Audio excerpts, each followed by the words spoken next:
Welcome back to Market on Close. I'm Sam Vardas on the floor of the New York Stock Exchange to discuss this week's stock performance and what to watch for next week. I'm joined by Jay Woods here on the floor, Chief Global Strategist at Freedom Capital Markets. I tell you what, chiropractors are going to be busy this week from all the neck pain, the whiplash that we saw this week. Jay, how are you feeling? Yeah, tired is how I'm feeling. Friday afternoon after a very volatile week, but it was up, believe it or not. Most sectors did finish higher for the week.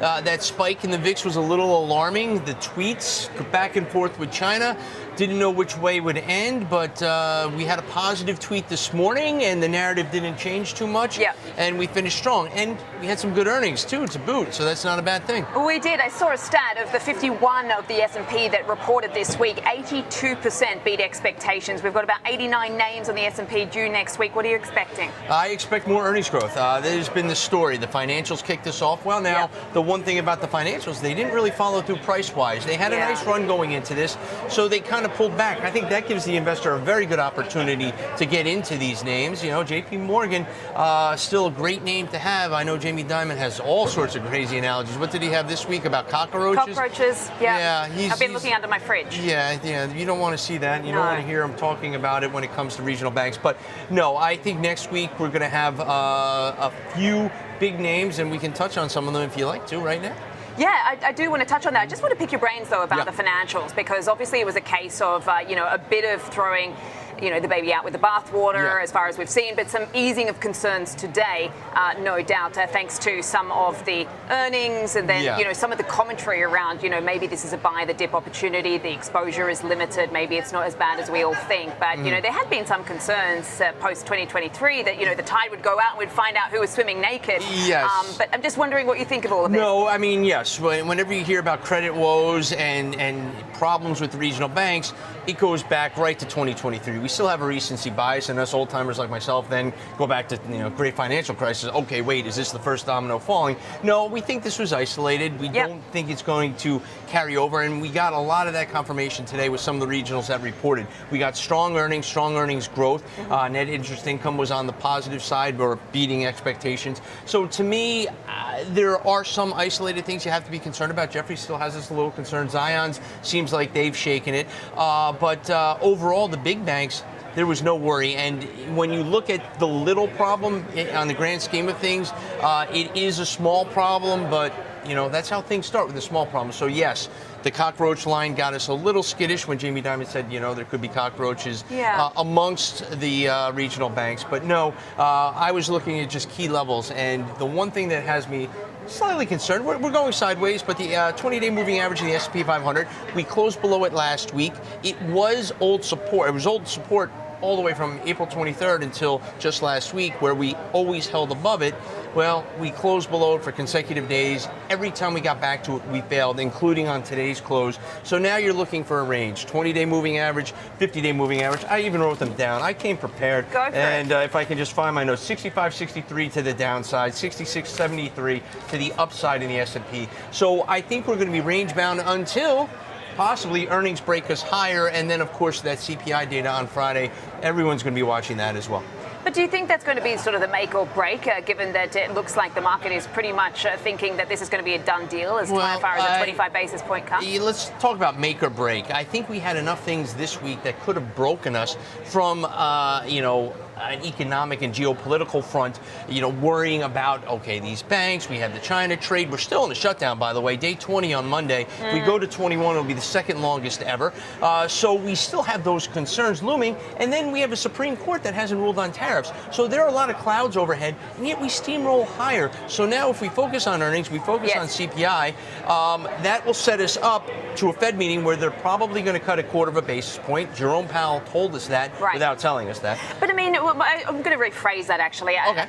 Will the CPI move the needle? I mean, if it comes in really hot, okay. What happens? Yes, if it comes in really hot, they're expecting it to be 3.1%, which is the highest reading since May of 2024. So it is already coming in hot. We are so hyper-focused on the unemployment side of the dual mandate that we are keeping our eye off the ball. So if it does come in hot, that changes the whole narrative. We are in a Fed blackout period starting on the 18th, so all next week up until that meeting, we won't get to hear what they say. So if it does come in hot, yes, I would expect to sell off, and it could cause some angst going into that meeting. Expect Jerome Powell to leak some information to his friendly sources in the media. Yeah, it could be you, Sam. Who knows? But if the path were to change from a quarter-point basis cut, I don't think it will. Okay, let's talk about some of the stocks on your radar right now. Who are you watching? All right. Well, Tuesday we've got a plethora, 4 of them in the defense sector, and I'm not talking defenses like utilities and staples. I'm talking about the actual defense sector, the ITA. Lockheed Martin, GE, Northrop, and Raytheon. Yes, I remember them all. I can't believe it. They all report Tuesday morning. That is about 43% of that ETF alone. It's up. The ETF is up 42% year to date. It's 6% off its highs. They're really going to have to knock the cover off the ball with a good guide, and we've gotten good news from a geopolitical front that we're ending wars. So let's see how they, say their spend is going to be, or the government's going to spend on these companies going forward. They had a nice run. Let's see if they can continue. That's Tuesday. Wednesday, we're only going to talk about one stock. Elon Musk, Tesla. Yeah. We can talk about that another time. Elon Musk out, if that's okay. But then I have a cute one on Thursday, NextEra Energy, symbol NEE. That stock is up 17%. It's a small nuclear play. It's the old Florida Power and Light for us old timers here at the New York Stock Exchange. But that stock has been on a nice run. It's still trailing the utility sector technically. 85 is a very key level. It gets there and it won't break through. If it can break through there, we still have some resistance at 90, but it looks like one of these stocks in the utility sector that has yet to really join the party, and it could after earnings on Thursday. Okay, there are a couple of names to keep on your radar then, I suppose. Amongst the big ones, as you say, the obvious, you've got Tesla, we've got Netflix, we've got Intel as well. That's going to be an interesting one. But nuclear has been very much one that's been catching a bid lately. I mean, the utilities are on a tear. Utilities are on fire, up 22% before I came down here. I don't know where they are now. Yeah, well, the end of the day, they're lower. But look, they've had a pretty good run up, and they've been a sort of an extension of this whole AI trade, sort of bringing sexy back. That's what some people have been, sort of describing it as. But just parking that aside, I mean, how are you looking across everything else? I mean, look, gold rallying, but then you've got, oil has been an interesting story too. Well, there are 2 things that frustrate me more than anything: small caps and gold. And as a technician, gold is a little overbought. It came in today. It could come down to 4,000. That would be a nice normal pullback. It's still in a phenomenal uptrend. It's still an asset that you need to be invested in gold. The fundamental reasons why it's rallying while the market's making new highs still make me cringe a little bit. Who's buying gold? What's going on? The small caps, let's watch the rate sensitive stocks. We'll go into that FOMC meeting. They had a nice run at the end of last year. I suspect they have another 5 to 10% to go over the next 3 months. So I like the trend there. And then healthcare. You talk about sectors that have been kind of beaten down, haven't been sexy. Well, they're bringing sexy back. Watch the biotech sector. The IBB, that's broken out. That looks strong. Within that sector, I believe Biogen has a lot to reverse. Good risk-reward setup. So there are a few names within biotech I'm watching. And when you have biotech coming back and regional banks doing well, minus the little blow-ups this week, that will set the small caps up for a strong fourth quarter, and that's what I'm looking for. Okay, we'll be watching. Really appreciate it. As always, it's happy hour. Jay, I'll let you go. I'm going right now.